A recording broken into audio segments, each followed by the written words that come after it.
Order! Order! You are an incorrigible delinquent at times. Behave yourself, man!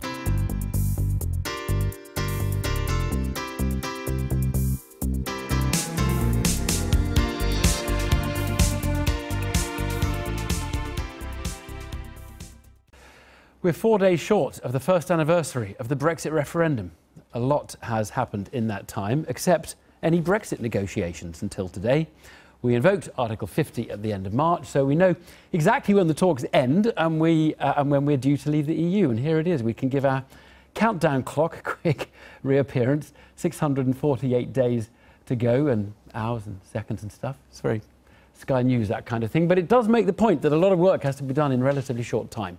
Today's talks started on some specifics of the divorce, like money. That is in itself interesting because there was a time when the Brits had wanted talks on trade to be conducted in parallel with all that. With no sign of that today, we can take it as a small initial defeat for Britain. But there is lots to play for. Now, Mark Urban is in Brussels for us. Mark, did they actually negotiate today, or was this really just a kind of formality, the formal start? I think they did. I think really what we've learnt is a turn of the notch, as it were, on the positioning and the sequencing of this bigger negotiation. So we have learnt a bit more. We know the EU is prioritising the future status of its citizens in the UK and, of course, UK citizens in EU countries. That's the number one. The number two is the budget question. Only after substantial progress has been agreed, and we had confirmed today that that progress will be a judgment by the member governments through Donald Tusk, the President of the Council here. So they will make a judgment as to whether these broader issues can then be discussed, or this discussion can begin on those. Then, of course, there's the question of the Irish border. Will it be open? Exactly what will the arrangements be? Now, we thought that was on a sort of equal level with the money and the status of the citizens, but it definitely seems to be somewhat behind, probably because it's going to take longer, and they think it's more reasonable to ask for progress on those first two before the broader relationship, the possible shape of a trade deal in its very broadest sense, begins to come under discussion. I mean, what we've seen, because of course we've seen different drafts of these EU negotiating guidelines in recent months, is the EU position being carried forward. Very hard to make the same comparison for the UK government's position because it's been kept under wraps largely. Now, we get the sense that the UK is going to try and take the initiative on the citizens in one another's countries issue, that key one here on Thursday when Theresa May comes to Brussels, and that they will make an offer, they will put forward their position. But all the time, of course, everyone here is aware of the tenuous state now of Theresa May's government following the election, and how all of this could come open to question or be sniped at politically back home because of the state of the UK government.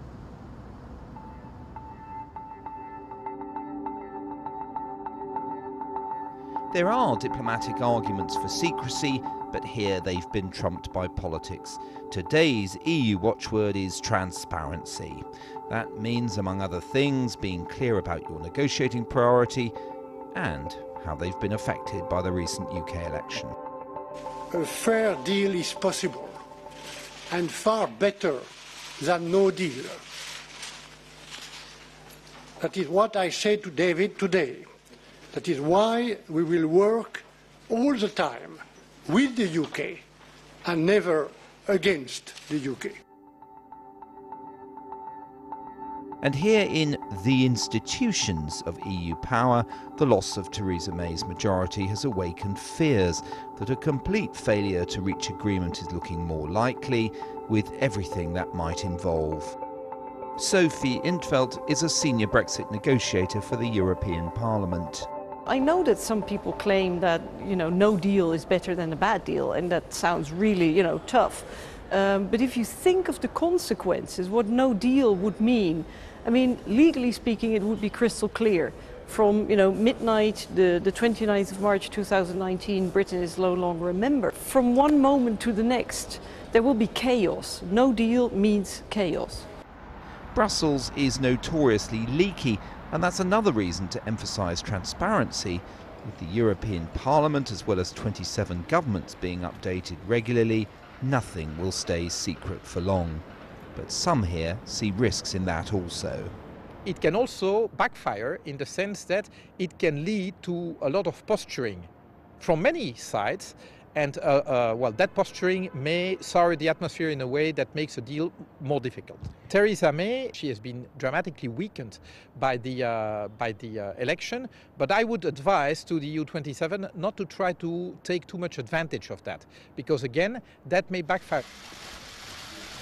A diplomatic mountain must now be scaled, and the two chief negotiators meeting for the first formal talks today to settle the order in which issues will be tackled, exchanged suitably alpine gifts.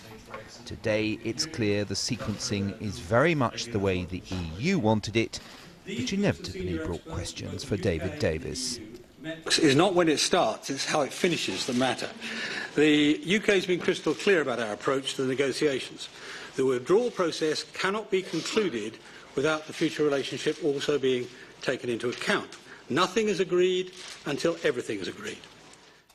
The negotiators shared a convivial lunch and their personal rapport seems real enough. But British diplomats must fear that today just marks the beginning of their minister being judged by a press and parliament, keen to find in each course of negotiations the bitter taste of a promise broken or a commitment rashly made. Both chief negotiators emphasised their commitment today to maximum transparency. The difference, you might argue, is that Michel Barnier actually means it. Certainly, talk to people in the Commission and you'll hear those who argue that the more Britain learns about the daily detail of these negotiations, the harder it'll be for Theresa May to keep her querulous party together and behind the Brexit plan. Does transparency make it harder for a British government to manage the message on Brexit? Well, you know, that's one way of looking at it. I think this is not about, again, the UK and the EU are not adversaries. Okay, we're not negotiating against each other. There has to be a win-win outcome. So there cannot be different messages. And I do think that transparency is going to help create the trust that we need, both in the UK and in the other EU countries, for people to support the process. For months, EU leaders have been asking London to say what it wants from Brexit, and that's now well underway. But many here now wonder whether the UK government can stick to its platform. Mark Urban there in Brussels. Well, we did want to speak to a government minister on our approach to Brexit negotiations, but none was available. But then some of them have only been in a job for a week. However, with a hung parliament, Labour's position could be quite important in the next 2 years, if Labour's position is clear. Earlier, I spoke to the shadow Brexit secretary, Sir Keir Starmer, and I asked him whether this should be seen as a negotiation or a dictation by the EU. Well, it's a negotiation, but we've got off to the worst possible starts because the Prime Minister called an election that she didn't need to call. It's not clear what her mandate is, and she's lost authority abroad. Now, all of us want these talks to succeed because we do need a good deal for Britain that's going to last for generations. But we've got off to the worst possible start, I'm afraid. Well, let's talk about the outcome. Yeah.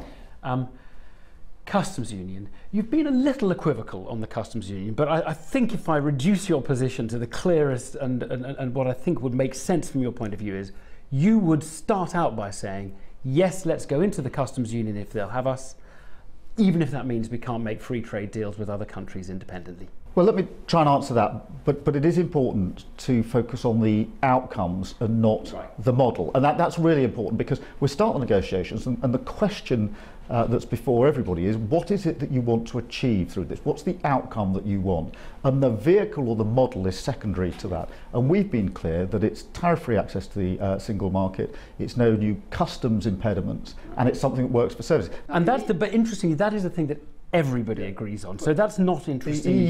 The EU will then have its priorities, and I think its priorities are likely to be, how do we guarantee or ensure that the UK doesn't be able to sort of undercut regulations and to reduce workplace rights, because that would, to them, be a threat. So that goes on the table. We have to negotiate. I can't understand why you can't make your mind up on the customs union. It's a very simple one. You can stay in the customs union, probably. Well, let me. But you give up your right to free trade deals. You're either in favour of that or you're not. It's quite binary. Let me take that head on. Right. Because as far as the customs union is concerned, the question whether it's better to be in or out can only be determined further down the line. Because you need to know first, what's the deal you've done on the single market? Does it, at the end of the exercise, make more sense to stay in or stay out? There are advantages of being out. There are advantages, significant advantages of being in. So that's why we say leave it on the table. There are advantages. It solves a lot of real difficulties. Of course, it means you can't strike free trade agreements. But you're happy not to be able to. But it's important to see this through. Everyone wants a clipped answer. Everyone wants a clipped answer. These are complex negotiations. But if you stay in, you can take the benefit of those trade agreements that the EU is striking and which we could strike with them. There's an element of fudge in the Labour position. It's not fudge, it's actually recognising which is probably designed to hold together a broad coalition of many blue-collar workers who voted Brexit, many metropolitan liberals who voted Remain, and you're trying to effectively be all things to everybody by not quite saying, by not making an argument. I think we should be in the customs union because that's going to help car producers. It's going to mean no border in Northern Ireland, Southern Ireland. There are those huge advantages. There are those huge. Why don't you just make the case and say, why don't we just go in and make that the objective? Because until you're further into negotiations, it's not entirely clear whether it's the right option or the wrong option. I think it's the right option. I think we should have it on the table, and there are real advantages of staying in. But to suggest this is just a political fudge is wrong. Let's talk about the migration issue, because there is one option which would probably cut through a lot of the negotiation. I think everybody agrees complete free movement is not going to happen. You're not in favour of that anymore, nor are the Conservatives. But there's a kind of a watered down version of free movement of labour. Yeah. If you have a job, you can come here, but you can't just come here and live here without any work to do. Are you attracted to that? Because they may be quite attracted to that as a British starting I am attracted to that. We'd have to work out what that looked like. But with freedom of movement and immigration, it's important to strip out, obviously, refugees we have obligations to, students shouldn't be in the numbers. That leaves you families and people who want to come to work. And I think that we could strike a model that deals with people who want to come to work, because whatever the outcome, it's got to work for the economy and for our communities. And we don't want arbitrary caps on migration that would crash the economy. You see, I think you've got a quite clear position. Well, thank you very much. Well, but you sure as hell don't make it sound clear. You should go in. Thank you for giving me this opportunity. You should go in and say, free movement of labour in the customs union. We won't strike deals with America and India. That's our position. It'll save us a lot of time in this negotiation. That solves Northern Ireland. We'll recognise the citizens. Incidentally, you would accept ECJ, the European Court, having jurisdiction over various issues as well. So that cuts through a lot of other things which are going to be... Just to be clear on that, I mean, I think we've said that there has to be some dispute resolution mechanism, a court-like body. And that's a big hole in Theresa May's plan. So you would accept the ECJ as... Well, not necessarily the ECJ. I think there's a discussion to be had about what that looks like and what the role of British judges are on it. Keir Starmer, thank you very much. Thank you. Desperate to get the clarity there, even if it means me summarising what I think he's saying. Anyway, well, look, day one of the negotiation is done. Let's take stock with our political editor, Nick Watt. And Nick, I guess everybody's asking, is Theresa May's weakened position somehow going to affect this? Is she even going to make the running for the 18 months of negotiation? What's the thinking? Well, obviously the numbers in Parliament have moved in a mildly soft Brexit direction, and the Prime Minister is weakened after that general election result. And I have to say, I do not detect a love for Theresa May in the Tory party. It's interesting, Cabinet Ministers are saying they think she's had a loss of nerve over the election setback and also over her response to the Tower fire. One Cabinet Minister who's a loyalist said to me, she can stay if she wants to. And I sense that some grandees are warming up to say to Theresa May, have your Queen's speech on Wednesday, get the vote through next week, and then maybe you should think about going, because if you don't, you will face a veil of tears, although it is important to say that the leading Brexiteers are absolutely determined to save her.